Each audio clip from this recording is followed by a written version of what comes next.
তো বাড়িতে থাকলে ব্রেকফাস্টে জেনারেলি মা ভালো ভালো জিনিসই দেয়। তো আজকের ছিল হচ্ছে কড়াইশুঁটির কচুরি, আমার ফেভারেট, অ্যান্ড এঁচোড় পাই না বলে এঁচোড় চিংড়ি করেছিল মা, আর তার সাথে একটা সন্দেশ।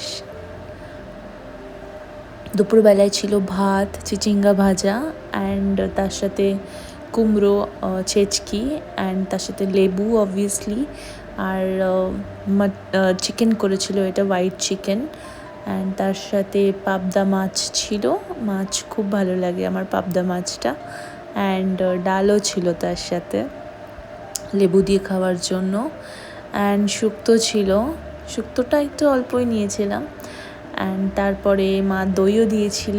তো এরকমই আমি আসলে তো এরকমই এত কিছু দিয়ে মা খাবার দেয়। ওখানে থাকলে আমার একটা পদ দিয়েই খেতে হয়, বাট এখানে ডাল ভাত, দেন কুমড়ো ছেচকি, অ্যান্ড তারপরে মাছ, এসব দিয়ে খেয়ে পেট অ্যান্ড মন দুটোই ভরে গেছিলো।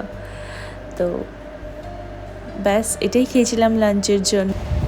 সন্ধ্যের জন্য বাবা নিয়ে এসেছিল পেঁয়াজি আর মামুনি মেখে দিয়েছিল, ব্যাস এটাই। এটা বিরিয়ানি, রাত্রেবেলা মাটন বিরিয়ানি ছিল ডিবাপি থেকে, এটা বাবা এনেছিল।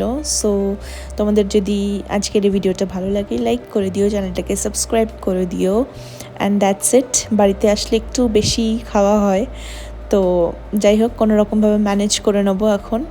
তো আজকের জন্য আসি তাহলে, টাটা বাই, ভালো থেকো তোমরা সবাই।